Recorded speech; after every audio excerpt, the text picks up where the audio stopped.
Hadirin jemaah Majelis Zikir wa Ta'lim Darul Azkar yang saya hormati. Tadi siang ada salah satu dari jemaah dari Masjid Al-Hikmah, komplek perumahan Pondok Cabe Udik. Memang saya biasa sebulan sekali itu ada taklim, ya, kajian hadis arba'in. Tadi siang datang ke rumah, biasa silaturahmi, ngobrol-ngobrol. Di situ dari obrolan yang saya dapat, ya, yang saya dengar, ini boleh percaya boleh nggak percaya, tapi beliau ini bilang ke saya pernah melakukan sholat sunnah dari mulai ba'da isya sampai sebelum subuh. Jadi dia pernah melakukan sholat sunnah dari mulai ba'dal isya sampai sebelum subuh. Lalu dia bilang dari mulai ba'da isya sampai sebelum subuh itu dia pakai hitung-hitungan dan ditutup dengan sholat witir, itu kurang lebih 250 rakaat. Kalau sekarang mungkin waktu subuh sekarang pukul berapa? Jam 4.29 atau 28? 29 sekarang ya. Isanya jam 7 lewat 30, 32, 33 ya. Taruh kita gini, kita hitung-hitung aja. Kalau dia mulai jam 8 ya, setelah selesai sholat isya jam 8, kalau mulai isya jam setengah 8, berarti kan selesai sholat isya kalau berjamaah itu jam 8 dia mulai. Sekarang subuh jam 4.29, taruh selesai jam 4, berarti berapa jam dia sholat itu? 9, 10, 11, 12, 13, 14, 15, jam 8 jam ya, 8 jam dia sholat sunnah dari mulai ba'da isya sampai sebelum subuh. Dan itu dia berhentinya itu kalau dia mau minum, dia berhentinya kalau mau buang hajat, dia berhenti lanjut lagi. Itu 8 jam. Mendengar omongan dia kayak gitu, akhirnya saya berpikir dan saya mencari-cari hadis, ya, amalan ibadah yang bisa menandingi seseorang itu ketika sholat sunnah sepanjang malam dari mulai ba'da isya sampai sebelum subuh, berarti kurang lebih 8 jam dia melakukan sholat sunnah. Saya membaca dalam riwayat Imam Ahmad, ya. Saya membaca di dalam riwayat Imam Ahmad, beliau bersabda yang diriwayatkan oleh Rasulullah SAW bersabda, man qara'a bimi'atin ayatin, ya, kata baginda Nabi, siapa orang dari umatku yang membaca, ya, siapa orang dari umatku yang baca Al-Quran bimi'atin, mi'atun itu kalau dalam bahasa Arab itu 100 hitungannya ya, bimi'atin ayatin, 100 ayat, nggak banyak-banyak, hanya 100. Kata Nabi, siapa orang yang membaca Al-Quran 100 ayat, ya, kutibalahu qiyamul lail, maka dia akan mendapatkan pahala seperti orang melaksanakan sholat sunnah sepanjang malam. Ya, kita ini baca Quran nih semalam ya, itu 100 ayat. Kutibalahu qiyamul lail, maka dia akan mendapatkan pahala seperti dia mengerjakan sholat sunnah sepanjang malam. Ada lagi sabda Rasul bilang begini, man shalla subha fi jama'atin, siapa orang yang sholat subuh dengan berjamaah, ya, bukan sendirian. Man shalla subha fi jama'atin, siapa orang yang sholat subuh dengan berjamaah, ya, faka'annama qama kullal laili, maka dia seperti melaksanakan sholat sunnah sepanjang malam. Ya, siapa orang yang sholat subuh berjamaah, ya mau di masjid ke atau mau di musola, faka'annama, ya, qama kullal lail, maka dia seperti sholat sepanjang malam, sholat sunnahnya. Ada lagi sabda Rasul bilang begini, innahu man shalla ma'al imam hatta sorof kutibalahu qiyamul lail. Siapa orang yang sholat, ya, siapa orang yang qiyamul lail bersama imam, berarti kalau sholat qiyamul lail bersama imam berarti dia jadi makmum. Hatta sorof, kemudian sampai selesai. Jadi siapa orang yang qiyamul lail atau sholat taraweh deh, sholat taraweh, kemudian dia sholat taraweh sampai selesai imam, berarti sampai bubar. Fakaan apa? Kutibalahu qiyamul lail. Maka dia seperti melaksanakan sholat sunnah sepanjang malam. Kita kan bentar lagi mau bulan suci Ramadan nih, hitungan mungkin gak sampai 2 bulan, ya kurang lebih tanggal 11, tanggal 12 lah Maret, ya. Insya Allah kita sudah masuk bulan suci Ramadan. Tapi yang jelas tanggal puasa itu Ramadan itu tanggal 1, jelas tanggal 1 Ramadan. Mau tanggal berapa Maret itu terserah. Tapi yang jelas tanggal 1 Ramadan. Iya betul ya, tanggal 1 Ramadan. Iya. Kalau tanggal 2 berarti 29 doang di soal puasanya tuh. Ya, jadi kalau kita qiyamul lail, ya, atau sholat taraweh bersama dengan imam sampai selesai itu imam, ya, maka ganjaran pahalanya seperti dia sholat sunnah sepanjang malam. Sekarang kan ada orang sholat sholat taraweh, ada satu masjid, ya, biasanya di masjid itu ada orang sholat taraweh 20 rakaat plus 3 dengan witir, ya. Ada juga 8 plus 3 dengan witir. Ketika sudah masuk 8 rakaat ini taraweh, sebagian ada yang bubar tuh, keluar dari barisan, dari soft, ya kan. Yang 20 lanjut. Pertanyaannya, yang 8 rakaat ini, yang sholat tarawih yang 8 rakaat yang nggak sampai selesai, yang nggak sampai bubar sama imam, itu dapat pahala sholat sunnah sepanjang malam nggak? Kenapa? Karena nggak apa selesai imam, nggak sampai bubar imam. Cuman kan kadang-kadang kita kalau taraweh kan ngelihat dulu jadwal imam. Sekarang nih nggak di musola, nggak di masjid, biasanya itu udah ditempel tuh daftar nama-nama imam, Bilal dan masa lupa sih? Daftar imam, Bilal dan doa. Biasa dilihat tuh. Wah, ini kalau Ustadz Alamsa nih rumahnya rada lama nih. Entar dulu dah, cari yang di musola Anur aja dah. Di musola Anur, wah Ustadz Haji Patoni cepet nih. Di Anur aja dah kalau gitu mah. Gitu loh. Itu kadang-kadang kita tuh sholat tarawih itu dilihat jadwal imam. Kalau orang radanya cepet, ini aja udah. Jadi jadwal imam tuh dia fotoin tuh di handphone. Dia fotoin di handphone, dia lihat besok siapa jadwal imam ya di musola Al-Ikhlas nih. Nah kalau Haji Mahmudin cepet dia nih, cepet ya, pokoknya jam 8 kelar, ya kan? Padahal habis tarawih juga kita kongko-kongko doang, ngobrol doang. Ya, jadi mau 20, ya harus 20 kalau kita pengen sama dengan imam bubarnya, maka dia akan mendapatkan nilai sholat sunnah sepanjang malam. Ada lagi sabda Rasul bilang begini, man qara'a al-waqi'ata, siapa orang yang membaca Al-Quran dari surah Al-Waqi'ah. Surah Al-Waqi'ah itu surah keberapa itu? Wah nggak tahu Tat. Itu surah 56. Al-Waqi'ah 56.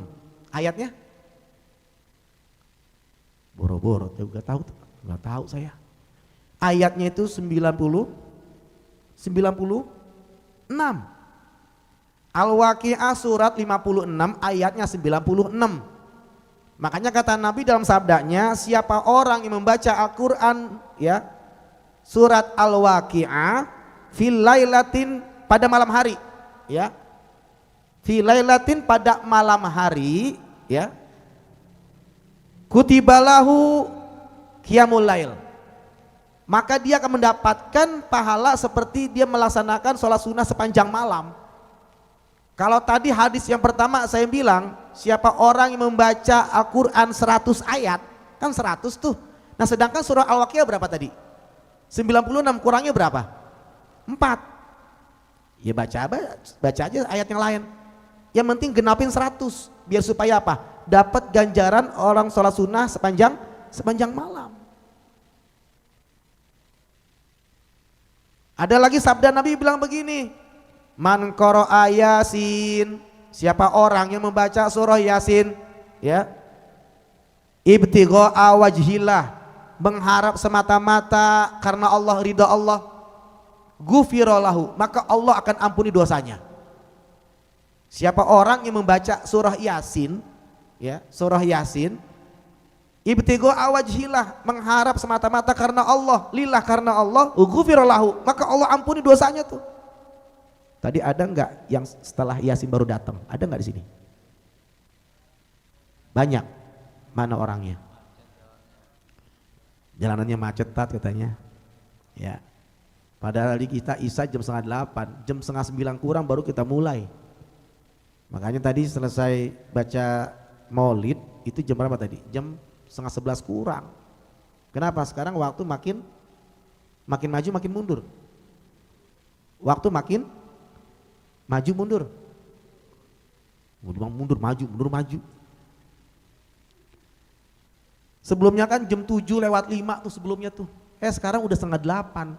Biasanya kalau waktu udah makin mundur itu biasanya mendekati bulan puasa tuh. Sekarang aja udah tanggal berapa Rajab? 7 apa 8? Apa 9?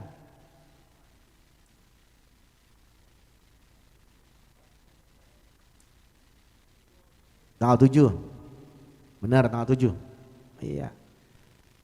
Kalau hitungan-hitungan bulan Hijriah kadang-kadang pada lupa dah. Tapi kalau hitungan bulan Masehi, wah apalagi awal bulan tahu banget dah. Tahu banget, ingat banget.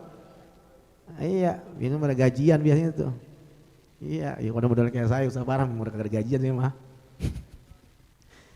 Ya, jadi amalan ibadah yang bisa menandingi orang itu kalau sholat sunnah sepanjang malam, ya itu tadi tuh kita baca Quran deh 100 ayat atau baca surah Waqiah, kalau memang surah Waqiah cuma 90 tambahin lagi 4 tuh ayatnya jadi genepin 100, maka ganjaran pahalanya seperti orang itu melaksanakan sholat sunnah itu sepanjang malam.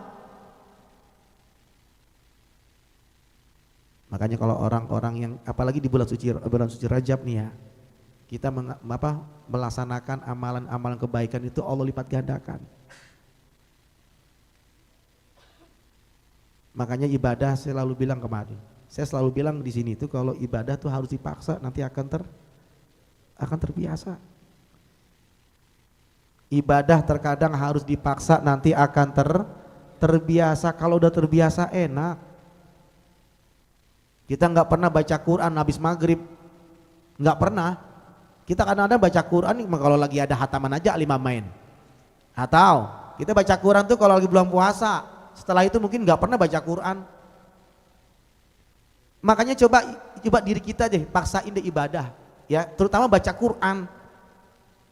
Kita nggak usah jauh-jauh dah pengen sholat sunat tahajud dah, kejauhan. Sholat sunat duha aja yang biasa kita nggak pernah tidur pagi. Ini kadang-kadang sholat duhanya jam 11. Ada jam 11 sholat duha di sini.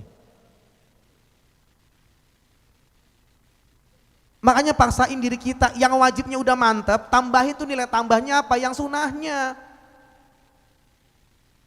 Makanya kata Nabi, ya, siapa orang dalam keadaan sulit, kalau diantara kita dalam keadaan susah, kalau diantara kita punya keinginan, harapan, cita-cita, yang paling utama tuh apa yang kita kerjakan? Sholat tahajud. Kenapa? Karena sholat tahajud itu sholat yang akan menghantarkan kemuliaan kepada setiap orang. Wa minal laili fatahajjat bihi nafilatan lak asa ayyab'asa rabbuka maqamam mahmuda.